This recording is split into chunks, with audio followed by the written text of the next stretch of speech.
Today we've got Bradley Hall, and he's brought in his scooter for a service.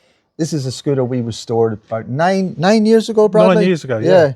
And it's a great example of how to look after your restored classic scooter. I mean, Bradley's done a great job because it's honestly it's in such great condition, as good as the day he got it.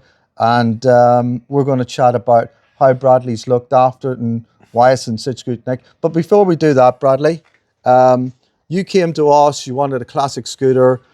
We chatted about models and what you would like, and in the end, we come to what my favorite scooter is, a GS 150 as well. This is a GS 150 VS5 1960, and we did it instead of just being another GS silver GS, we did it in this Andre Baudet scheme. That's that 50s dealer from the Midlands who done this two-tone.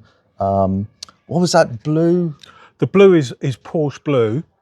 It's like a metallic blue, and the silver is Ford silver, which was painted by a London scooter body shop. And the London scooter body shop paintwork, as you can see in the bike today after 9 years, is absolutely immaculate, because they do a bare metal respray. This is how to do it properly. It's a bare metal, blasted to bare metal and brought right back up to factory standard paint.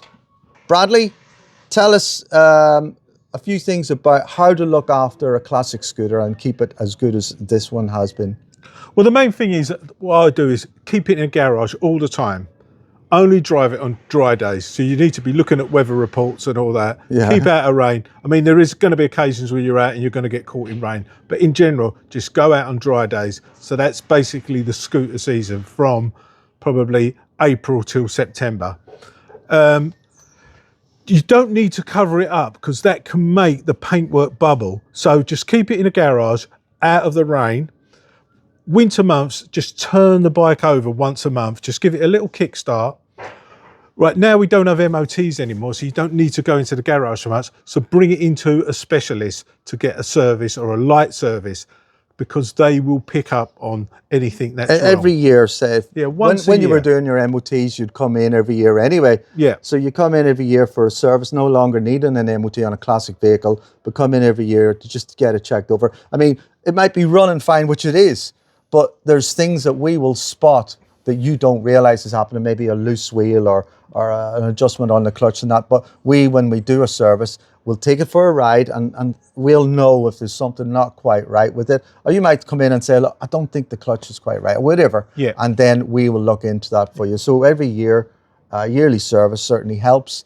A dry garage, there are a lot of garages up and down the country that are damp. Yeah. And that is not a good thing either. So a damp garage is not quite great, because the dampness can creep up into the paintwork as well. And you said a thing about covering.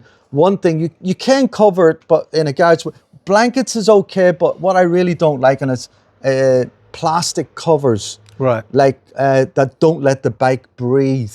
I mean, they're very good for waterproof outside, but inside it, they don't need that plasticky type. It needs to be a breathable cover. Okay. Because that sort of makes the paint blister. Right. In areas where it sort of draws, it can't breathe, it draws liquid out of the body. Moisture out. Yeah. But those are great points about how to look after your classic Vespa. I mean, some days you must have got caught in the rain sometime sooner or later. Yeah, not that often, I mean, I've been on a few rallies with it. I've been to Brighton, Margate.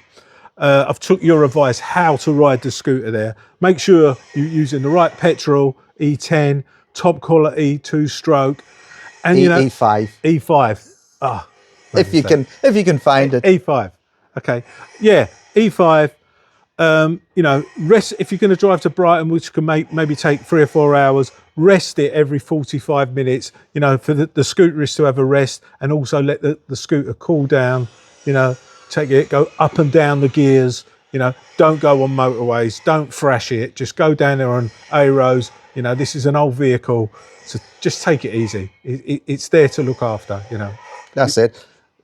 On a ride out like that to Brighton, check your tire pressures, make sure you've got enough petrol, simple things like that before you head up. But overall, looking after this bike, obviously driving carefully so you didn't crash it Yeah. and damage it, looking Yeah. after parking it safe, you know, Yeah. there's a lot of things that Yeah. that have left this bike in good condition over the years. Yeah, don't leave it out on the street. You know, especially if you're going to go to Brighton, because there's just going to be people come who want to take photographs of it. They want to put the kids on it. So keep it out of sight. You know, cover it up if you have to. But if you've got it behind closed doors, all the better. You know. Let's talk about what the bike actually has got going on. Now, it's got that lovely Andre Badet paint job, fully restored by the London Scooter Body Shop paintwork. Most of it's all original throughout, except for the carburetor was upgraded. So it's got a modern PHP carb. That's helped by the manifold from SIP that adapts an old engine with the new carburetor. It's got 12-volt electronic, which certainly helps. Those are the two major drawbacks with the GS150s: is carburation and ignition. Okay, and lights are obviously 12-volt now as well. But the rest of the engine is a standard rebuild, but obviously reboard, all new seals, bearings and gaskets, and of course one of the most important things these days is Viton rubber oil seals to combat that E10, E5 petrol, which is needed to, because it's this ethanol in fuel today is not a friend to the two strokes. So these Viton rubber seals are very important to them. But anything you'd like to add? Of course, it's won a lot of trophies as well, which we have down here in front of us. Yeah, most of the trophies have just been won in London, where I've taken them out to London events, and you win like best Vespa or best scooter. It's mainly for best Vespa because it is a beautiful scooter. I also got Dave at London Scooter Body Repairs to paint the crash helmet in the same colours. This is a Bell 500 low profile. It was originally black, but Dave, as a favour to me, painted it in the same style as the helmet, which kind of adds to it. It makes it look the part, you know.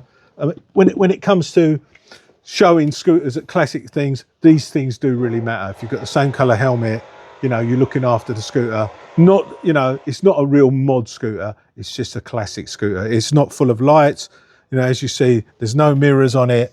There's no indicators. It's a basic scooter, how it was in 1960. Oh yeah, it's a iconic design in its own right. It doesn't need anything added to it. The other thing I'm going to add, I did part exchange a scooter for this scooter. I did have a Vespa Sprint, which was another great scooter, but I kind of upgraded it because I wanted a classic of a classic, you know. So Nile will accept part exchanges for scooters if you're going into buying a more expensive classic scooter. Yeah, of course. Anything. We deal and wheel in classic Vespa and Lambretta. And we take in trade-ins and just work with the customer to see what they want and move forward with that.